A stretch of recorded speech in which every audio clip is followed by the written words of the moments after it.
Hey everybody, and thanks for joining this afternoon. This is Jason Roslin, or at DFS Golfer 23 on Twitter, and I'm here today, and I'm just going to talk a little bit about the Excel cheat sheet. I've been trying to make some upgrades to it, and since it's kind of limitless what I can add in here, as the product is really meant for somebody to download and look in their own Microsoft Excel, I've tried to make it as good as I can. So I've added this week a few different things to it that I'd like to go over, but first and foremost, I'd like to go over just quickly how to download it, because sometimes it can be a little confusing. So I am on the tourlevelfantasy.com/Excel sheet, as you can tell there.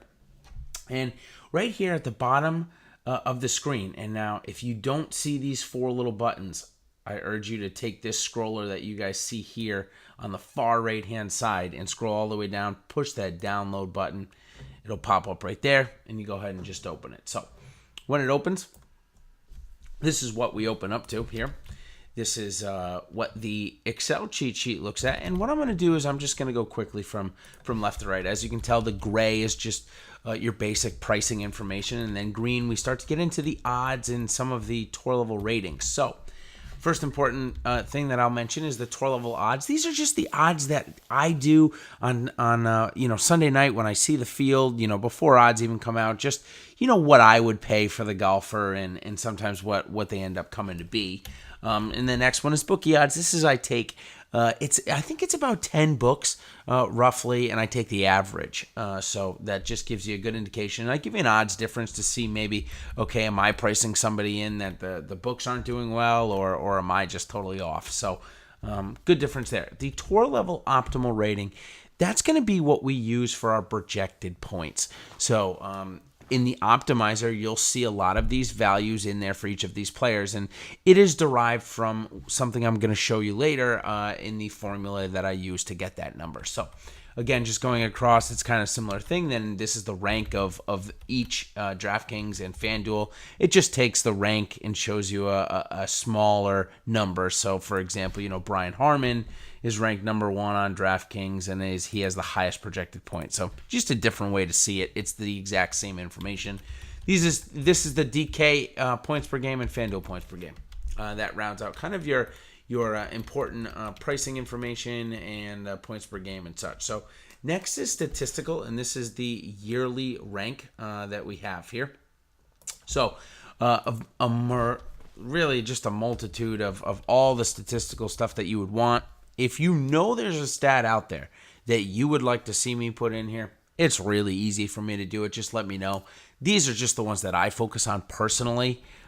There is, as most of you know, and if you don't know, there's hundreds of stats out there, really. So of course, all of them have their meaning to the players and to us trying to analyze it, but we really want to try and hone in on just a couple and try and find a nice groove with them. So these are the ones that I found to be really the most important. Next, in the orange, comes our statistical analysis. This is the actual strokes gained over the last 6 weeks. So not quite events, it's really actually 6 weeks, and it takes their average. So next is the key birdie or better key yardages. So this is from each yardage and what their birdie or better conversion ratio is. So as we know, all tournaments are just a little bit different, and each one may focus on one over the other. So we put those in there. And then we go into, of course, recent form and course history. So that's kind of the general thing, and that's pretty easy. Obviously, the recent form rank is in there. That's just our basic rank, which we'll get into in a minute. Missed cuts is in there as well, in there for course history. So all the way to the right-hand side, what I've done now is I have created a easy-to-use formula that will give you a new points projection and a new rank. So let's say that this week you think that course history is the most important thing. You can go in and do that. So here's the formula out. Now, I don't want you to get scared if you guys are not Excel buffs. That's quite all right. It's very, very simple to learn. What I've done in this formula is I've taken all of these things: course history, key yardage, recent form, weekly stats, odds, what we just talked about, OWGR, and just one other thing, the yearly stats. And what I've done is I've given them each a weighted value based off of the current field. And what I've done is I've just created a formula, adding some of these things together, maybe double weighting some of these things or triple weighting some of these things.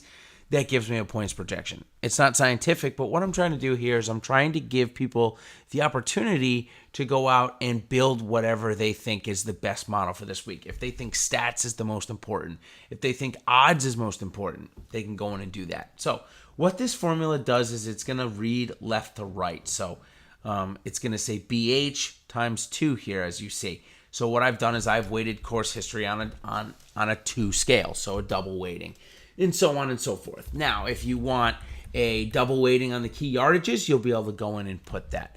And what it's going to do is this formula here is going to read from left to right. So it's going to do BH plus BI plus BJ, so on and so forth.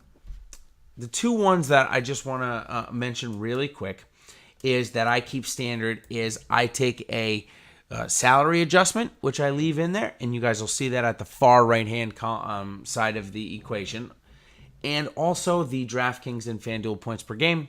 I divide that by 10 because that's basically roughly what each of the categories is based off of. If you can see on their yearly points, it goes up to maybe 11 in some of them. So I just take a divide it by 10 and give each player their respected amount there on the DraftKings points. So those two stay standard, and then I add in all these others. So let's take an example here where we're going to have it. I'm just going to go ahead and just say, all right, you know what? I want to have a 10 weighting on course history because that's the amount of points we get, and who's going to be my number one guy. And what we're going to do there, so I put the 10 weighting on course history, and now I'm going to click and drag my formula just as I did there. So all I did was I clicked the bottom right, double screen. So I'm going to get the top course history person, and it's going to be Henrik Stenson, which should match over there, and it does. So, which matches over here, as you can see, the course rank. So, you'll see each one. Now, let's say that we wanted to do course history, and we really wanted to look at just recent form. We don't want any of that other stuff. We know that we have to get to a multiple of 10. That's the most important thing. And I forgot one other thing. We're going to also have the DraftKings points and the DraftKings salary, which I'll add back in after. But what we're going to do there. So now we have just course history and recent form. We're going to click and drag that one. And now that's just a little bit different. So again, it's just giving a lot of different ways that you guys can look at this. If you want to just put in stats, you can just run the different stats. You want to put them all in. You want to put odds.